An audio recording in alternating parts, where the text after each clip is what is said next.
Well, happy Wednesday, all you fabulous freight masters out there. I have some good news for you carriers, which we will discuss.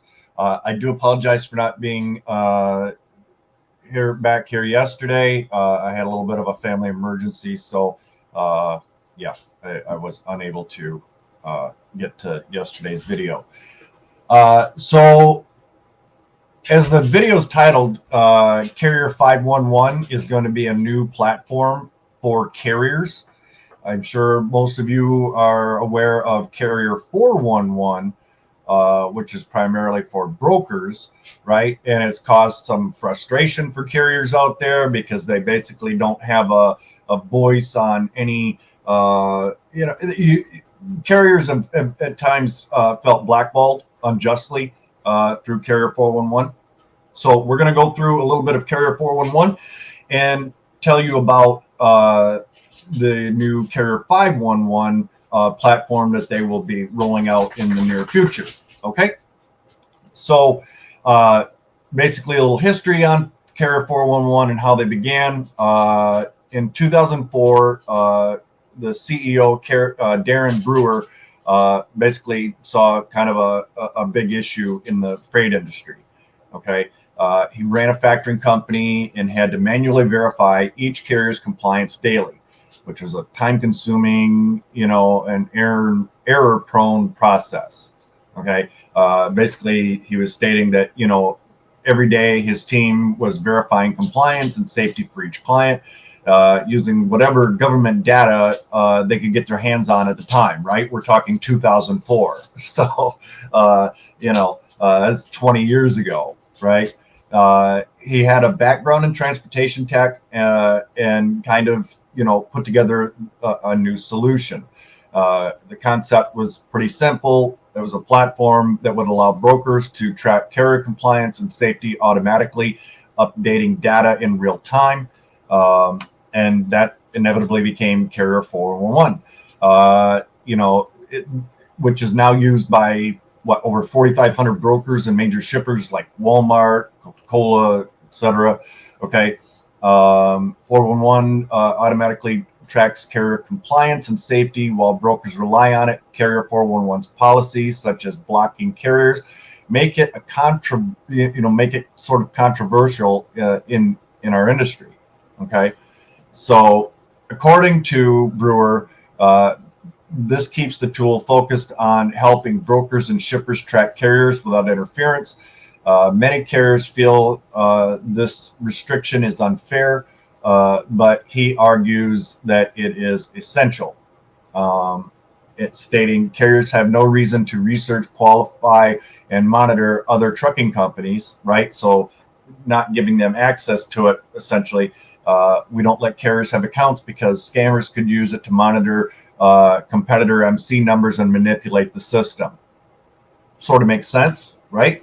You wouldn't want somebody maybe, out there destroying your good name, right, through the platform by some of your competitors. Now, I get, some of you say, well, I got, a bad report on there from a broker, and that's not the way it went down. And I do agree that carriers need a voice when it comes to that kind of thing, because, maybe there was a miscommunication, a argument that happened over the phone, right? And so the broker can just kind of go, well, I'll fix his little red wagon, it's sort of, it's unjust, right? Their main reasons for blocking carrier access is it prevents carriers from misusing the data to monitor their multiple MC numbers. It keeps the platform's purpose focused on brokers' needs and reduces risk of data manipulation.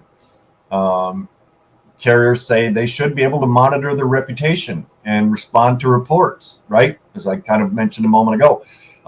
But Brewer maintains Carrier411 is built exclusively for brokers and shippers, right?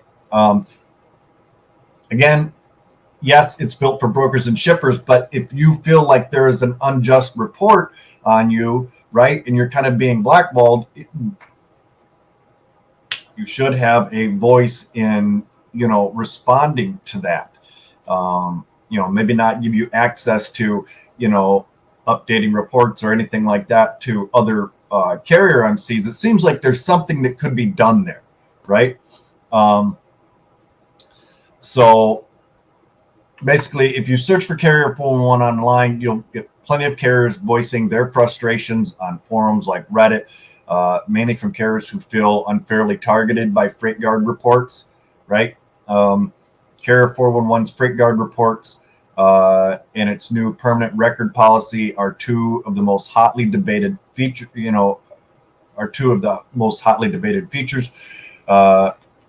So basically, pertinent reports, brokers' allegations become permanent after 72 hours with no option for removal. Only edits are allowed. Communication blocks. Carrier411 blocks phone calls from carriers and OOIDA, making it hard for carriers to respond quickly. Voices from the industry are, many brokers see Carrier411 as an invaluable vetting tool, but carriers argue it's one-sided, right? And I do kind of agree with that. As one carrier had put it, Carrier411 allows brokers to weaponize freight guards with little recourse for carriers. Okay. And I promise we're going to get into the new 511, right? But I wanted to kind of, talk about 411 first, and then we will get into the new platform. Darren Brewer sees permanent freight guards as vital to Carrier411's integrity, allowing brokers to remove reports he argues could lead to backdoor negotiations that harm transparency. All right. He stands by the 72-hour policy to ensure brokers have access to a consistent and complete history for decision making. Okay. Carrier411 also places limits on brokers using third-party teams in certain regions known for high fraud. He says that, this helps protect data security, especially as scammers become more sophisticated, right? We've talked about a lot of the freight fraud out there and hijacking and things like this, and scammers, they're ruthless, right? Carrier411 blocks VPN and proxy connections to ensure unauthorized users can't gain access. Okay.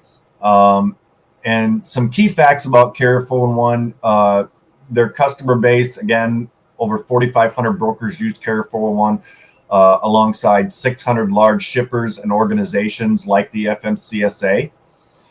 Their main users, 80% of Carrier411's customers are brokers, while the remaining 20% include shippers and companies from other vertical markets. Okay. Their core functions are: it helps brokers research, qualify, and monitor carriers, providing real-time data on compliance, safety, and fraud risks.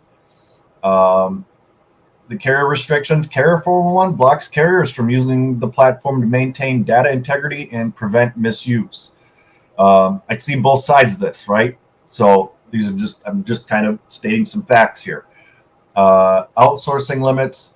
Brokers with third-party staffing in restricted regions often face access limitations to protect data security, which, there again, I'm not going to get off on a separate tangent about that. I know that there are agencies and brokers that outsource overseas, or outside of our country to, for staffing, because it's much cheaper, right? Just like manufacturers ship stuff to other countries because they can get it made cheaper.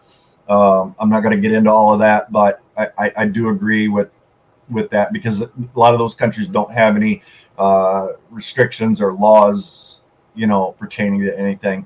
So, okay, we're getting into the juicy stuff here now. Okay. Carrier411 is planning a big platform update set to roll out soon. I don't have a date on that yet. As soon as I do, I will update everybody. It is focused on fraud detection, user experience, and risk management tools. This update will include a REST API for broker onboarding and a new tool for carriers called Carrier511. right? So for everybody that thought I mistyped 411 and put 511 in the title and on the thumbnail, nope, there really is a 511 coming soon. So Carrier 511 will offer carriers essential tools while preserving Carrier 411's broker first design. Okay. Security, identity verification. All right. Advanced checks ensure only legitimate carriers can access. Okay. It's streamlined onboarding. Carriers manage compliance info, helping brokers onboard them faster, right? Because a lot of times brokers have to go through multiple checks and systems and things, to onboard a carrier. And then, a lot of times, if you're using one of the onboarding tools, and then you got to, whether it's integrated with your system or not, or if you have to manually do it, it becomes a bit of a process, right? And it's kind of funny sometimes. It's like, if I'm onboarding a new carrier, I'll get the email notification. Just as a quick sidebar here, I'll get the email notification that they completed their setup and everything. And about the same time that I get that email, they're calling or emailing me saying, "Hey, I don't have that rate confirmation yet." Well, give me a second, okay? Because it does take a little bit of time, and there can be a little bit of a lag in the system, but primarily it runs pretty smoothly, right? So anywho, sidebar over. Carrier guard reports. Carriers can report negative broker experiences. Okay, now this I feel is pretty huge for carriers out there, because, like I said, a lot of you out there, feel unjustly dinged by Carrier 411 and other reviews, but you guys don't really have a voice in reporting, bad broker experiences. Okay, and this again goes back to like some of my previous videos. I think I mentioned it in one of my most recent ones about checking Google reviews. Right. So just as a hypothetical situation, you see a load listed by ABC Freight Broker Logistics Inc. or whatever. Right. And so a lot of times before you even do anything, if you're factoring, which, by the way, if you need factoring, reach out to me. I can hook you up, or I have a link in the description down below for Operfi, right? Great guys over there and girls. But yeah, really awesome team over there. Real life industry experience, right? They know their stuff, and they have so many other resources that they make available to those that use their service. So if you have any questions, reach out to me, or I can put you in touch with Danny or anybody over there. Okay.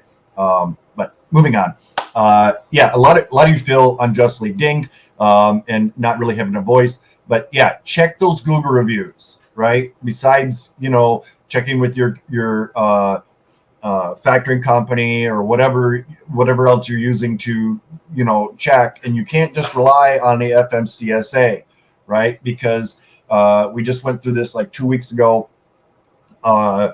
Carrier was invoice was 60 days past due. They kept telling them, oh, it'll be another 7 days, then it's another 14 days, it's another X amount of days, whatever, we're working on it.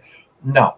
Well, I went ahead and pulled up that particular broker, and there were multiple recent Google reviews on that broker from carriers who had not been paid or had not been paid on time. Right. So again, well, I'll do quick pay. Sometimes that doesn't always work. Right. Which there again, if you're relying on that, and I have a whole nother video on that on quick pay versus factoring again. So check that out. But, other things too, besides payment, well, they canceled the load on me last minute. I didn't get TANU, things like this, right? So this Carrier 511, I believe, will give you a voice, or more of a voice than, you previously had. Okay. And last but not least, compliance monitoring. Okay, carriers get alerts if their compliance status changes. Okay, because a lot of times if your compliance status changed, you might not even be aware of it. So this will give you, an alert, a real-time update on that status change. Okay, so I hope everybody found this video helpful. Again, don't forget to hit that subscribe button. Let me know your thoughts on this. Is Carrier511, is this something that you're looking forward to seeing out there, something that you'll use? I would love to get everybody's feedback on this, even from you brokers, right? Do you feel like this is something that is needed for carriers? Are you worried about it, right? Because it sort of turns the tables, right, a little bit, because they can report negative broker experiences. The same thing that some carriers have done or some things that brokers have done to carriers. Now carriers are going to be able to do the same thing to brokers. I don't know. Maybe it'll turn into a huge poop show, right? But we'll see. Right. But I'm looking forward to finding out more about this. Again, no release date yet, but as soon as we have it, I will update everybody with that. So, yeah, I hope everybody's having a great day. Have a great week. Be